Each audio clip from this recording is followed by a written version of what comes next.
Good evening, everyone. How are you all today? My name is Gail, and I want to talk to you tonight about a season. Now, when Lindsay first contacted me a few weeks ago and wanted to know if I would be willing to do this, I wanted it to be exactly what God wanted. I wanted it to be about a season that we've been in, but how a new season is coming, because I truly believe one is, and I just have to believe it is going to be a good season coming.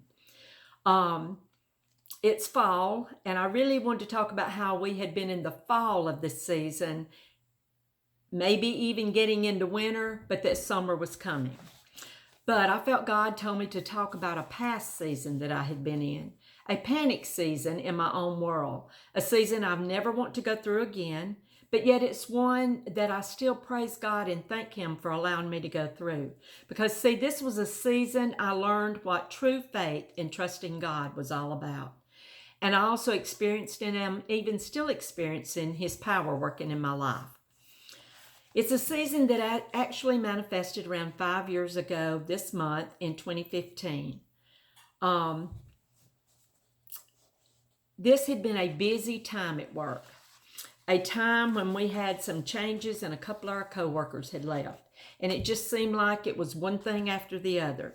We were covering empty slots on shifts. I had switched to nights to work for a while, letting a coworker who had smaller children work my day slot. So, see, I'm a fix-it person. I try to work it out where everyone is happy and pleased. Yet how many of you know when it's a group of women together, everybody is not always happy and pleased. Some are more givers and some are more takers. And as a fix-it who's a giver, you are also one who suggests and offers frequently to try to make things flow. So during the fall of 2015, we had somewhat of a pandemic in our unit in November. We were busy swapping shifts and hours to cover, working extra and so forth. The end of November, 5 of our 14 either left to pursue other jobs or they went part-time as they already had other jobs. And the winter of that year was tough and trying for us all, not just physically, but mentally and emotionally. And as it was nearing the spring of 2016, we were worn out, tired. But as a work family, we were committed to make it work. And let me just say right here, I have always had the best coworkers. We have always been family. But during this season of early February 2016, I asked God, is the enemy trying to destroy our labor and delivery unit, even our entire women's center? Because it sure seemed to be more than just a physical battle. It seemed to be a spiritual battle we were going through too. There was too much happening, too much chaos. While God didn't answer me in my spirit, I will always believe the enemy was. And when he couldn't attack me and bring me down through the work stuff, then he attacked me physically, personally. This finally brings me to the season that initially started as my greatest fear. But God used this season to bring me to totally trusting in Him and a faith that I would never have had without this season. So this is my personal story of the season that went from fear to faith. A season I believe the enemy set out to destroy me, but God intervened. And I saw Him orchestrate things throughout this season all along the way. In early 2016, I usually spent off days catching up on rest and procrastinating about what I needed to be doing. And yes, honestly, I was somewhat bitter and judgmental about the past few months of what had been chaotic in my life. I had just finished taking down our Christmas tree on Friday, the third week of February, because I hadn't felt like doing it until then. Nothing unusual about that weekend. Had a great service at church as usual. On Monday morning of February the 22nd, I had got up with Robert, my husband, around 3:30 that morning. He had a trip that day. After he left, I sat down to read my Bible some and study. I don't have a clue what I read that day. Afterwards, I'd put on some praise and worship music, and while I was worshiping, I began praying.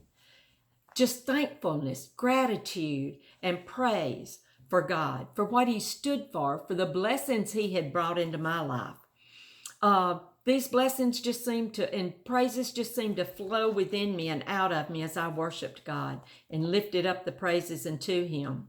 In the next couple of hours, I would worship and praise Him aloud, and then type the prayer as I wanted to share with everyone on my Facebook page how great and awesome God was and still is. During this time, I didn't ask for anything. I didn't complain about anything. It was all about Him and how blessed I was to be His child.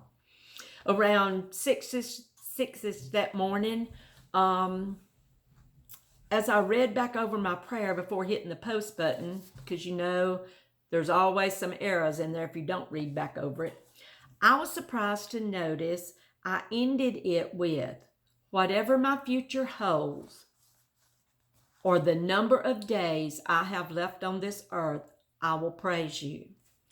Now, when I read that, I was kind of surprised because my whole prayer had been about praising God, about the now and present. Yet I ended it with, regardless of what my future holds, or the number of days I have left on this earth, I will praise you. But I left it in there just as I had typed it. On this morning, as I was feeling happy and going about my daily routine, I seemed to have an energy and a attitude that I hadn't had in a long time.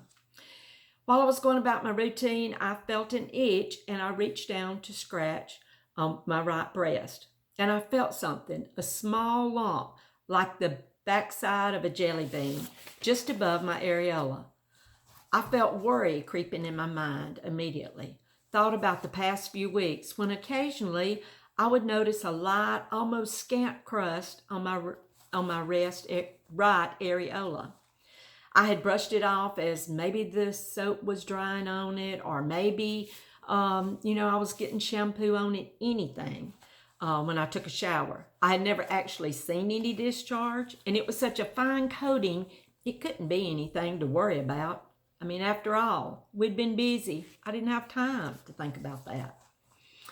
A coworker called me, though, as I was mulling over this, a coworker called me to talk to me about swapping some days. Being someone that I could trust, I told her in confidence about what I had just found and asked her to be praying about it. Later that day, my daughter Amber came by, and I had her feel, not telling her which breast or where, and see if she could feel anything different. And she did. She felt the lump that I had been talking about. The following Monday, so I called Holly, the nurse practitioner, and made an appointment with her. The following Monday, on February the 29th, a day I'll never forget, because this is a day that only occurs, a date that only occurs once every 4 years. So I took that as being, okay, this is going to be okay. It's going to be something unusual, but it's going to be okay. I went for my appointment. I weighed the most I had ever weighed in my life. My blood pressure was up, and Holly, the nurse practitioner, felt the same thing with her exam that I'd been feeling. She also saw discharge when she did the full exam on my breast and said it looked angry. After getting dressed, she came back in the room and told me I needed a mammogram and a sonogram. And with a look of empathy, said, "I'm concerned about this, Gail." As I am trying to smile and keep tears at bay, Holly hugs me and says, "You're just like a mama to me. We'll take care of this." See, Holly had been a coworker in labor and delivery, and I had been one of her mentors. I leave, waving at the front office ladies and acting like everything is fine. But as I get in the car where Amber is waiting, when she says, "What did she say?" I break down. The tears begin to flow, and I say, "She said I was fat, my blood pressure is high, and I probably have cancer." Now, in reality, that's not what Holly said at all. But to me, that's what I felt right then, that nothing was right, and that I had let myself get in this shape. Amber, who is a warrior, surprised me. She started talking positive. So we go on about the day, and later that day, I go by myself for my sonogram and mammogram after Holly called and told me it was set up. The tech did my sonogram and said she needed to repeat it again on the right side, right above the areola. During the sonogram, the tech points to the area and says, the mammogram was finished, and then I go for the sonogram. During the sonogram, the tech points to the areola and says, I see what you say you're feeling, but I'm really not sure what it is. It looks like an empty sac with a halo around it. It's transparent. You can see through it. She said, the radiologist will come in and talk to you. I'm going to talk to him. When he comes in, he looks at the screen, the sonogram screen, and he almost looks like he's frustrated or, kind of upset with things. He says to me, the first thing he says is, have you had a mammogram since the last time you were here? Which, no, it had been 5 years, and I was already beginning to feel some guilt about that. So I told him no. And he said, well, this picture I'm seeing on the screen here, I don't know what it is. But he kind of brushed it off. He said, that's insignificant. That's not what the problem is. Then he told me that I had a cluster of calcifications that was seated back about an inch behind my areola. He said, you have multiple calcifications, many, and then you have others spread out through that breast. When you had this done, your last mammogram done, you had no calcifications in either breast. Then he said, you're going to need a biopsy. You need to see a surgeon soon. You can decide who you want to see. I'll be sending these results to your nurse practitioner, and she will get in touch with you. He said, this is a RAD4. He never mentioned cancer. I got up and got dressed, and I could see the empathy in the sonogram tech's eyes. I got dressed real quick, trying to smile and act like everything's just fine. As I left, I saw a former patient I had been with all 3 of her children when they were born, and another former patient that was there. Of course, she's like, hey, girl, what are you doing here? And I said, oh, having that annual mammogram done. And I hurriedly left and walking at a fast pace to get to my car, hoping I would see no one else. On the way there, I began talking. I said, God, please forgive me for lying. I haven't had an annual mammogram, and here I have led them to believe that I have. God, please forgive me for that. I get in the car, and when I do and shut the door, I let the tears fall. My heart's pounding.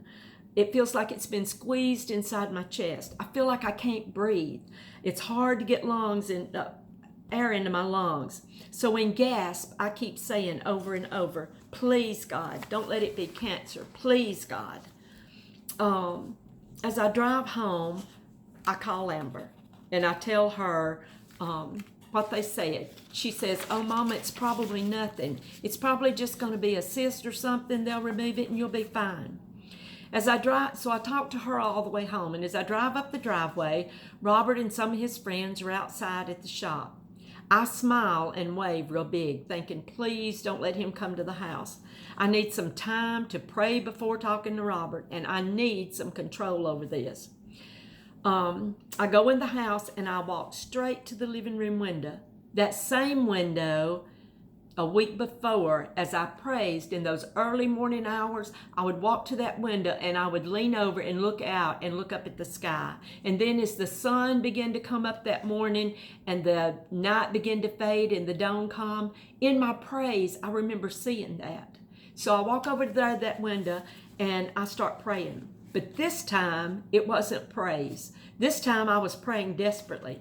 I asked God to forgive me for not reading and studying my Bible as much as I should. I started all the bargaining and the pleading and the asking for forgiveness. I told him that I was sorry I'd been so busy in my life. I told him I was sorry I had got so frustrated and upset with how things had went at work. I asked God to please not let it be cancer. I told him I would make time to read and study more. I would pray more. I also told him that I would take this as a warning so that I would get annual mammograms from now on. I'd have yearly checkups from now on. And I told him how we were still short-staffed. how they couldn't do without me at work. I didn't have time to take off work. I didn't have time to have surgery or whatever it entailed if this was breast cancer. But you know, the thing that really I feared the most, I also told God, no, I begged God to not let it be cancer, because I told him Robert and my kids and my grandkids still needed me.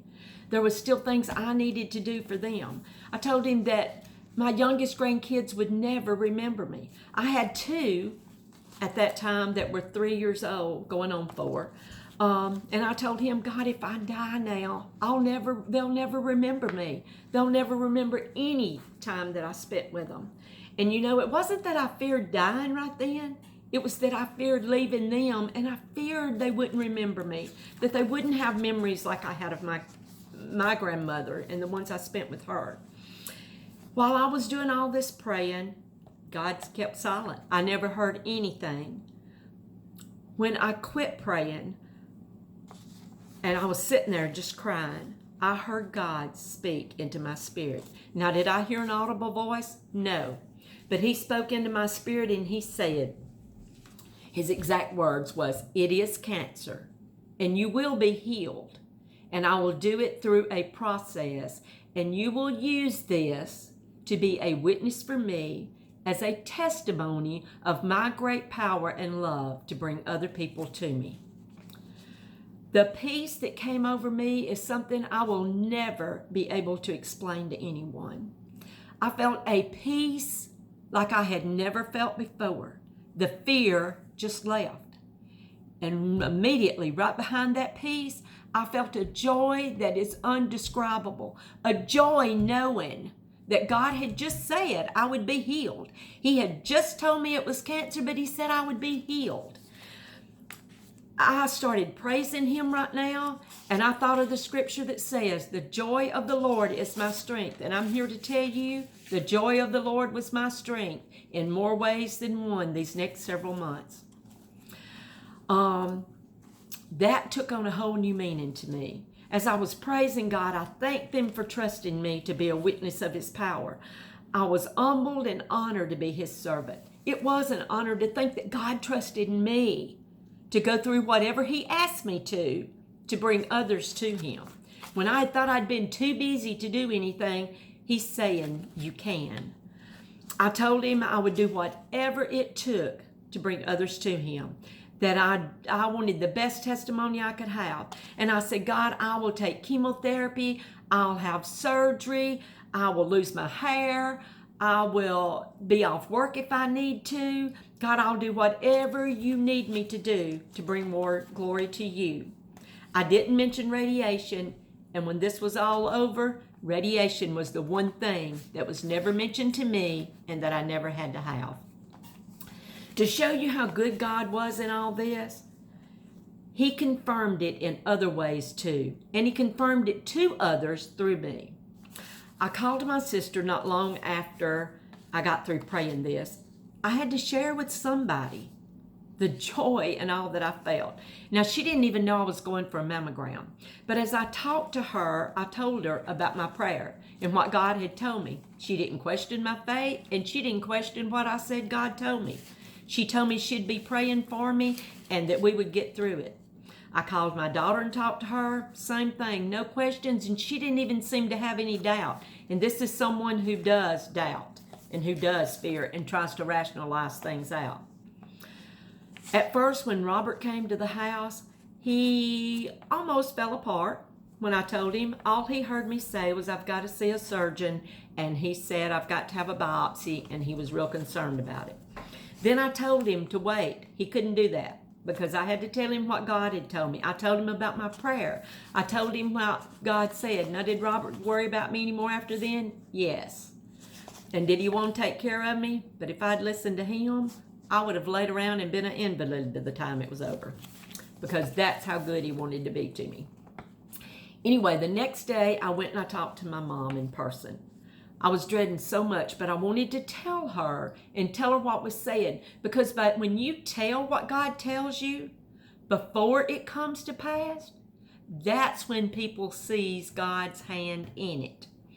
So I went and talked to my mama. I told her about my encounter with God that night, and I told her what God had told me. She didn't cry. It was like she knew that my faith and knew that what God had told me was real. So anyway, I had talked with Holly that Monday night, and she said she would get it set up for me to see Dr. Wong. So I saw the surgeon on Wednesday, March the 2nd. He examined my breast, felt the same lump that I had, the same empty sac or whatever that was seen. He asked me what the radiologist told me. I told him. He said that it was insignificant, that it did not matter. It was that the problem was the cluster of cells. He didn't know what that was, but insignificant. He said, "What do you think?" I told Dr. Wong, I said, "I don't know if you believe in divine intervention or not, but this is what I believe. God put that there. It may be an empty sac, it may be empty space, but God put that there knowing if I felt a lump, I would go have it seen about." He just smiled.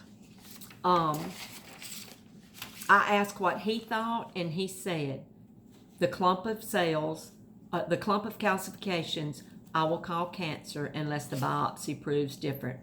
But I don't think what we feel is something. And I smiled. No fear. He scheduled the biopsy for March the 10th, which was, I thought should have been sooner because I was in a hurry to get this started and get the process over with. Anyway, I left there. That was on a Wednesday. Me and Robert went by the church, told Pastor that we wanted him to pray. He wanted to immediately pray for complete healing. But I told him, no, God told me it was cancer, and it's going to be, I'll be healed through a process. So we can't pray that it'll be gone. I told my kids, I called other family members, brothers, sisters, told them. I told my church family just that I was going to be having a biopsy and needed prayers. I didn't tell them at that time about my encounter with God. And then I sent a message to my coworkers and to the docs that I work with. I sent them a text message all together because I wanted them to know that I was going to be having a biopsy and it could be cancer beforehand. And I told them God had assured me that I would be okay, that I would be healed. But I didn't go into all of the things that God had showed me right then. Now, the rest of the detail of this, I promise I'll go through a little bit slower. I won't tell, or a little bit faster. I won't give minute-by-minute details like I have here. But I felt like up until this point, I had to tell in detail so you would see how to increase my faith. On March the 10th, on a Friday, I went in to have a biopsy, which ended up being a lumpectomy. Another way God worked. On March the 13th, a Monday, the following Monday, I met with Dr. Wong. He told me it was cancer. It was ductal carcinoma.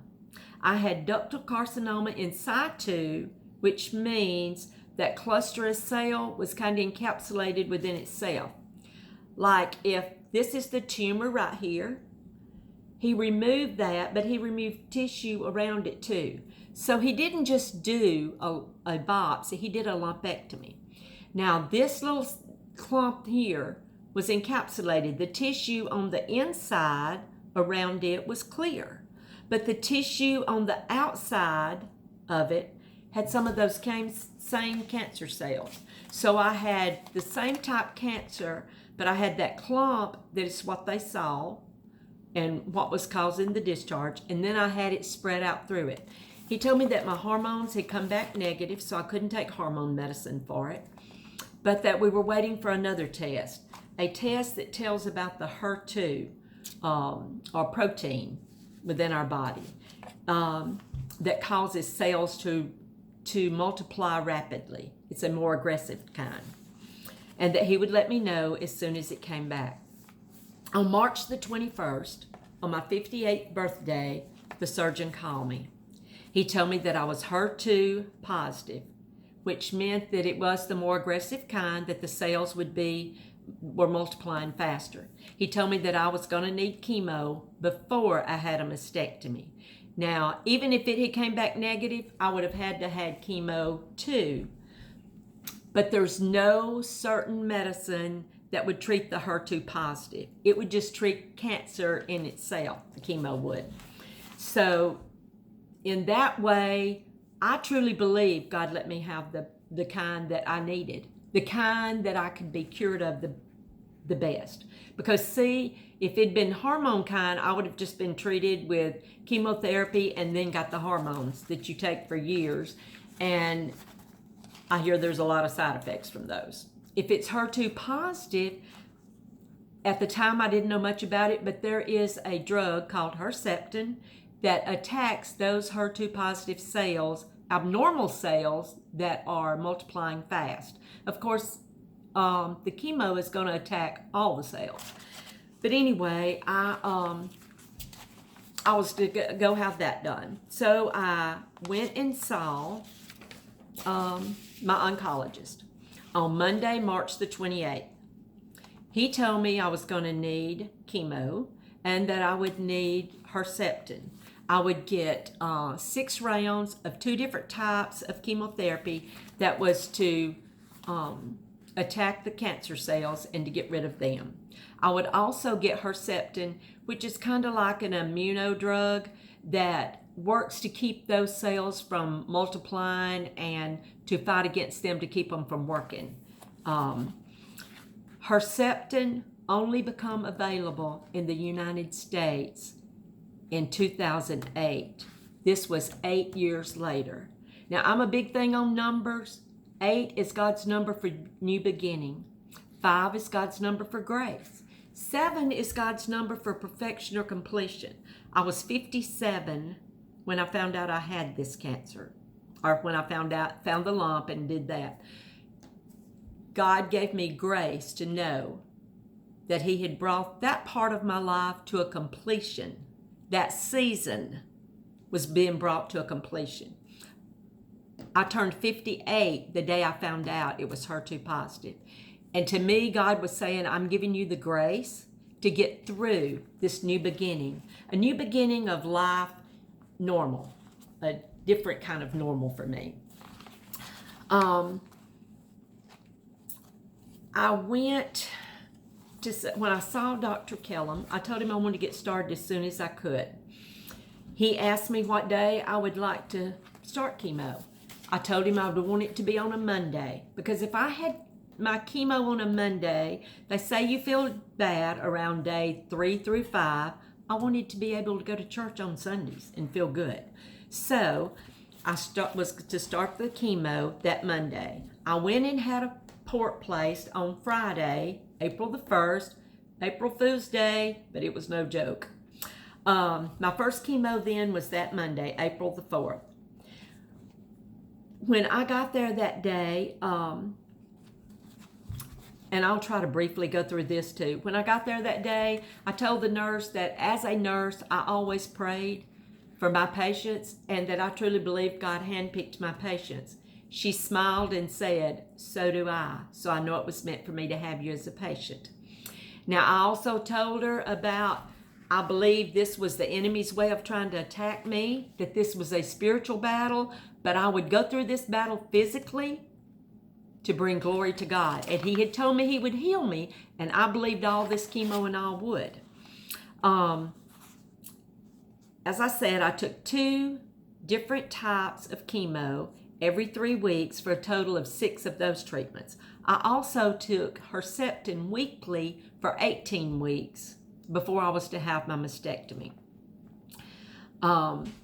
So every Monday for 18 weeks, I went to Tupelo to take Herceptin. And every 3 weeks, I took the other 2 chemo drugs with it. The first visit, I told my nurse that, and I felt great. Of course, you know, you take steroids before, during, and after, the day before, during, and after. So the steroids helped me feel pretty good. I really did not feel bad that first week after I did it. I felt a little nauseous and all, but I basically felt pretty good. I actually worked 3 12-hour shifts, that Tuesday through Thursday. On the weekend, I went to a couple of the grandkids' ball games. I went to church on Sunday. I felt good. I went back on Monday morning, got my second Herceptin, told them how great I was doing.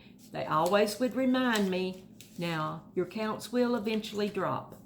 And I was told my hair would come out probably after my second big chemo treatment. On Monday night, during the night, I started running fever. I woke up Tuesday morning feeling awful. High temp. I went, got checked, my lab work checked. My counts had dropped tremendously.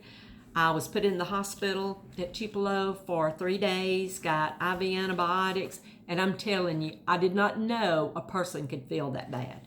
In fact, I sent a text out to my kids and to my pastor and his wife and told them that I was sick. I did not know a person could feel that bad and to be praying for me. I laid my phone down and didn't pick it up again until the day I came home. But anyway, after that happened, they told me they'd be giving me Neulasta shots. So after every big chemo, I would get a Neulasta shot. And I'm just going to go through, not in any order, but just tell you some of the things I went through in getting chemo. And it is nothing to play about. I'd get the chemo, take the steroids, feel good during that, but during day 3 through 5, I'd start feeling bad on the evening of day 3 after the chemo. And then 4 and 5, I'd start feeling better again on the evening of day 5. I took the Neulasta shots to keep me from hurting so bad because it was to help. Okay, the Neulasta shots was to help with the fast building of the white blood cells in my bone marrow so that it would keep my counts up. But it also caused bone pain. So after I would get it on Tuesday, I'd do chemo on Monday, I'd get it on Tuesday, and for 3 or 4 days, my legs ached. I would lay on the couch when I wasn't at work, and I'd have to just prop them a certain way, and then you couldn't move or they'd hurt again. I lost my hair for 15 days after my initial chemo treatment. It came out during this time of getting chemo. I lost 7 of my toenails. They came out by the roots. Thank God my fingernails did not, but the tips of my fingers were sore. I didn't have any fingerprints. I still continued to work during this time. And my coworkers were so good. They let me have the lighter load. My workplace was good about when I couldn't work. During that time,